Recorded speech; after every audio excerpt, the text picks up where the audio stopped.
Hey everyone, Sue here from 1A Auto, and today on our 2001 Lexus GS300, I'm going to be doing rear brakes.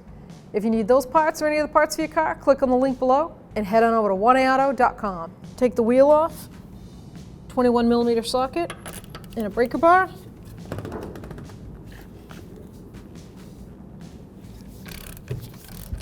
Now with the vehicle raised up in the air, I have a 2-post lift. You can have jack and jack stands at home.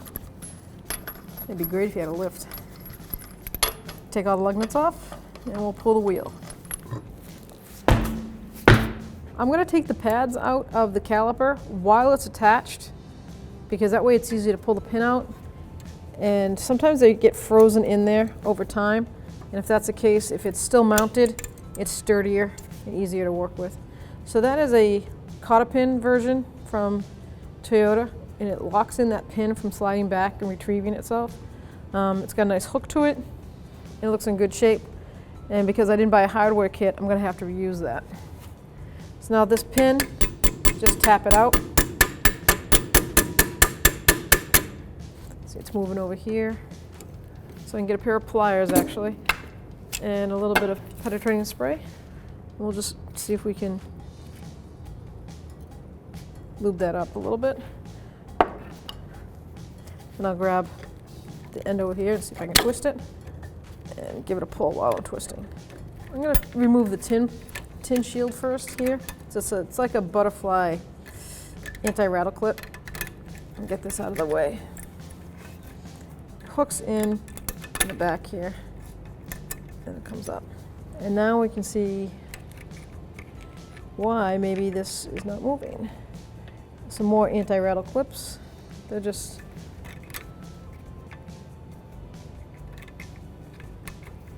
undo from one side, then I'll do the other side. Now the pin should be able to come right out. A little bit easier. This butterfly anti-rattle clip, I think, was holding it. So there's our pin. Now I'm going to grab the pads and slide them out. Pull them both, get one on both sides.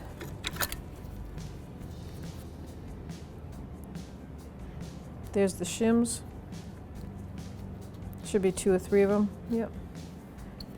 And then one on this side. Grab the pad. Just got to evenly pull it out evenly.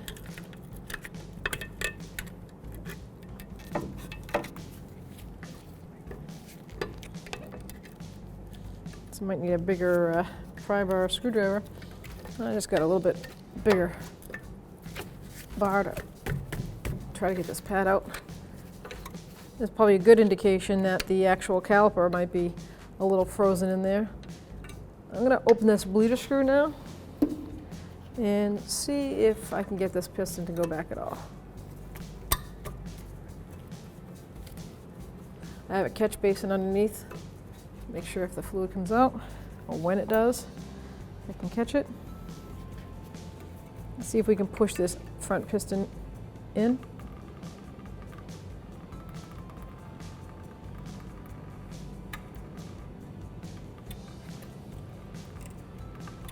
Let's see if I can get that back piston to go in.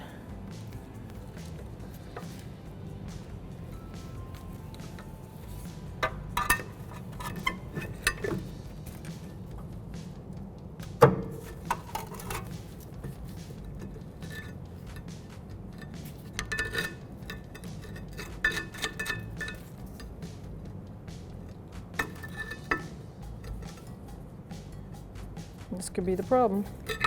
Piston might be frozen. I'm just going to squeeze it with a pair of pliers. There we go. There is just so much rust and dirt stuck in this bracket of this caliper. The pad would not even slide smoothly out. Still stuck in there from all the rust buildup.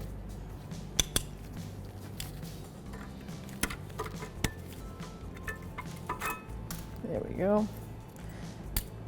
You can see the shims are lifting up. Now with the pad out, I can push this piston in all the way. And they move pretty smooth. That's good.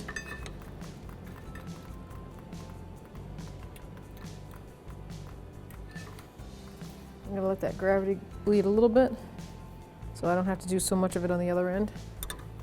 I guess I'll tighten this up.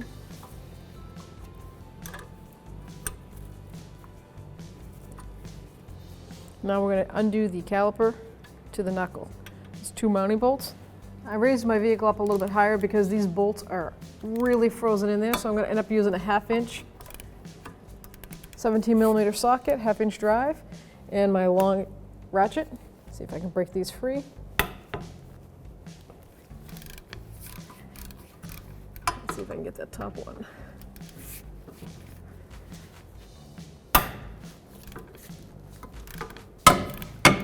They were pretty rusted in there. It is a 2001. Now I can take the bolts out, set them aside, and just pull on that caliper. So this caliper on this Lexus is a dual piston, not on the same side, but on opposite sides. It's a pretty cool setup. It's different. Gonna look in there, make sure there's no leaks. The seals still look like they're fine, and I can tell you that the pistons went back really smooth. Seemed to be no frozen point to it. I didn't have to force it back. But I'm just gonna use my caliper hook and hang that because I don't like to put any strain on the actual flex hose.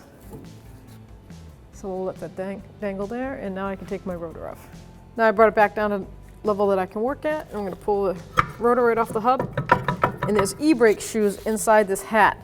And at some point somebody did a brake job and they forgot to put back the rubber boot adjuster. So this rotor has been open to the element, which is not good. So let's see what we find once we get this rotor off. Feels like the shoes are actually hung up in there. There we go.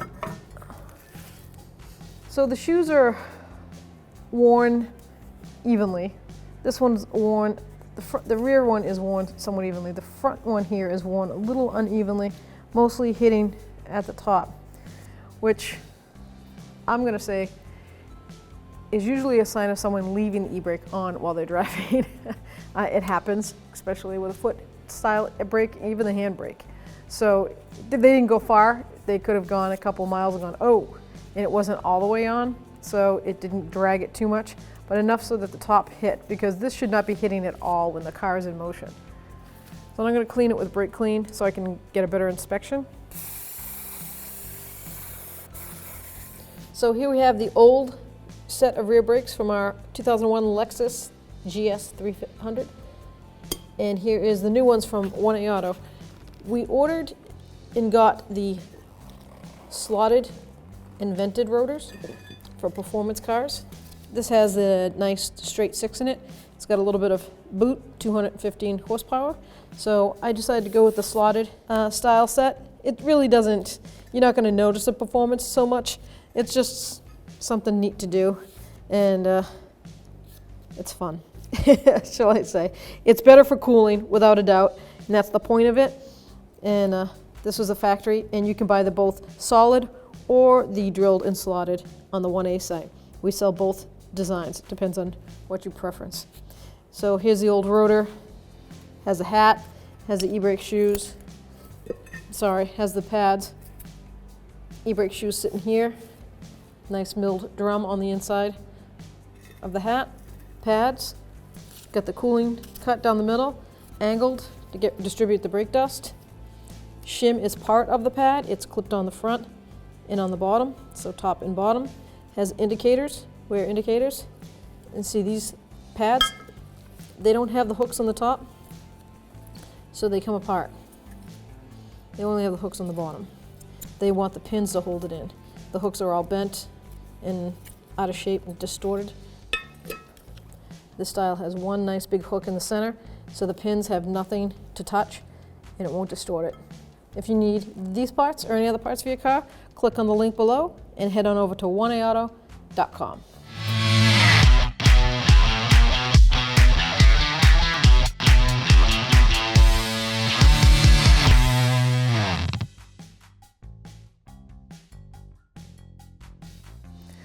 So as you can tell, someone else has done a brake job on this car at one point. They took a nice little grinding wheel and cleaned up the hub, which is cool. You're supposed to get that hub nice and clean, and they did a good job. I'm going to use my brass brush and just do a quick cleanup, follow-up. But this is what you want to do. If obviously yours hasn't been done yet, you've got to clean it up, get any rust surface off there to make it an uneven braking. We don't want that. So that's what you would do there, and then take some brake clean, clean it up.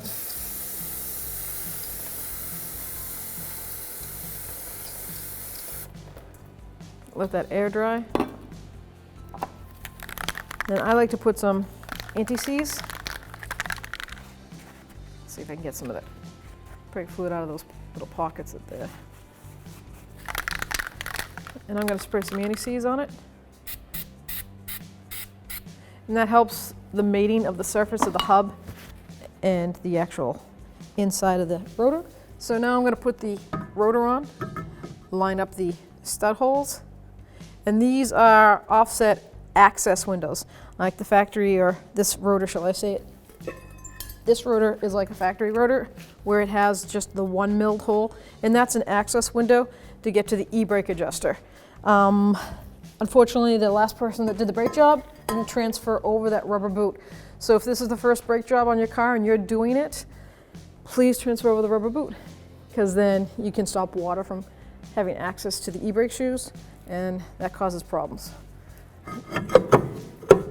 So you want to flush that out, feel how that feels. Now those e-brake shoes to me are way out of adjustment.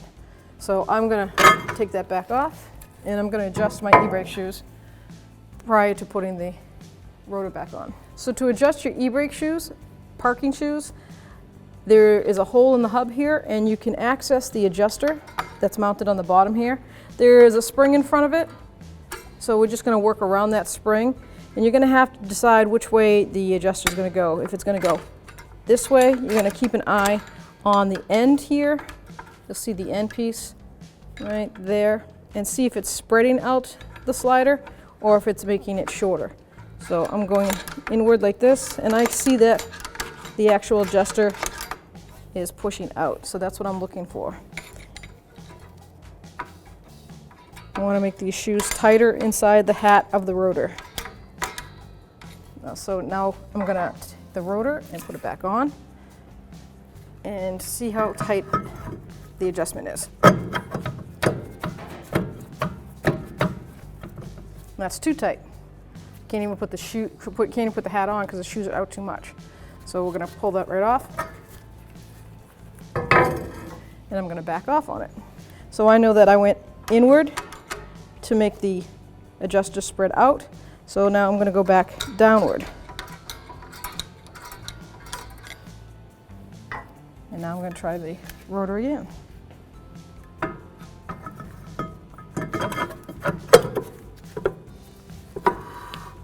You can hear that. Hear the shoes just barely touching. That's kind of what you want because of e-brake shoes. This isn't a drum shoe. If you're doing drum brakes, you want to hear more of a scuff sound, but you don't want to hear a scuff sound with e-brakes. So if you had a small head screwdriver, you'd put the rotor on, and this is how you can make the adjustment with the rotor on, right in there. Find the star and make adjustments. There it is.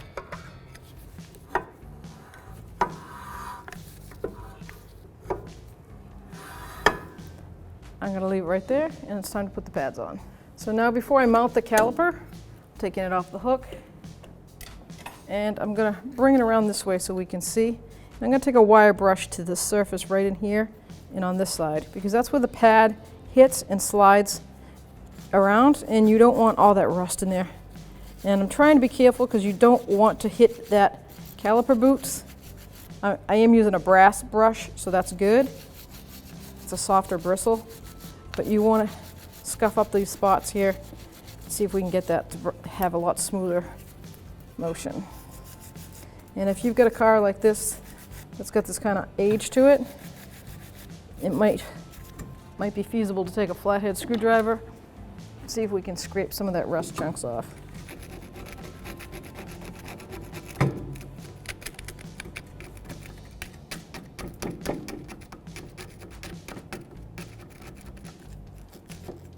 It's a 2001. The car is almost 20 years old. A couple more years and it'll be 20, so it's doing pretty good for its age. So now I've cleaned up the bracket inside the caliper as much as I could, get the rust out, and I'm going to remount it. Lining up the threaded ears with that knuckle. Put the top bolt on. There is torque specs to this, so I'm going to get my torque wrench. So the torque specs for the manufacturer for the caliper to that knuckle is 77 foot-pounds.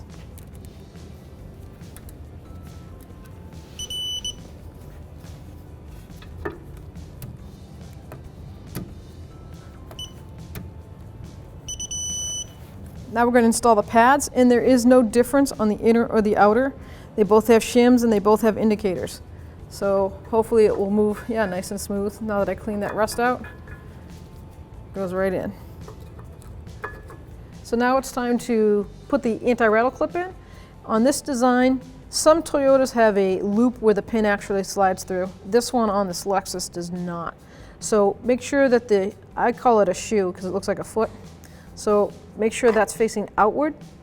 So we're going to squeeze that butterfly clip, put that out there, down below. And then I'm going to put the pin through, and it rests against the actual metal piece. So now once we get the butterfly clip in, anti-rattle clip in like that, we're going to take our tin and work it down around the pin. And now you see these little spring parts, before we put them in the loops of the pad, they've got to go between these two tin arms. So basically, you're going to squeeze that in like that, and then do the same on this side. Kind of cumbersome, but there we go. Now, this is where we might need a pair of needle nose pliers to pry this spring up, get it to go right into the pad.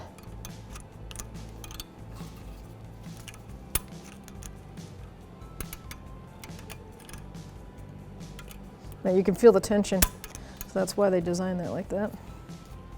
Okay, I'm gonna get this one to go in there. This has to go down.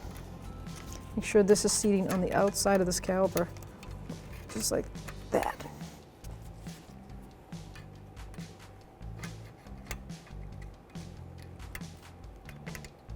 There we go. Got it. So maybe you can get a close-up of that and see how that works.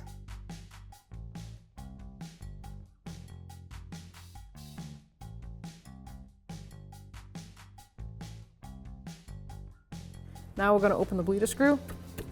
Everything's together, and let it gravity bleed for a couple minutes. That basically till a steady stream comes out.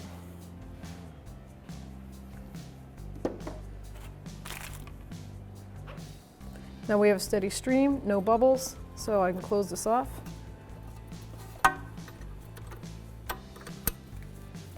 Make sure it's tight. And get some brake clean and clean that area.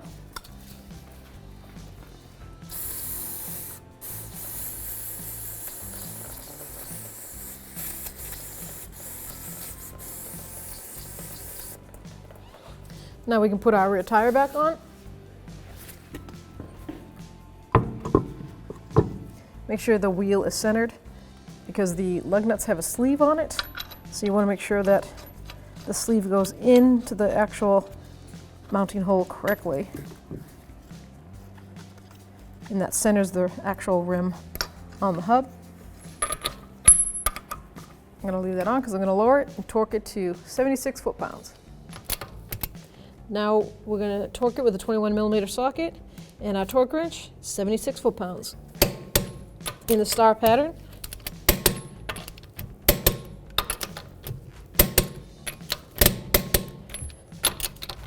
Double check it.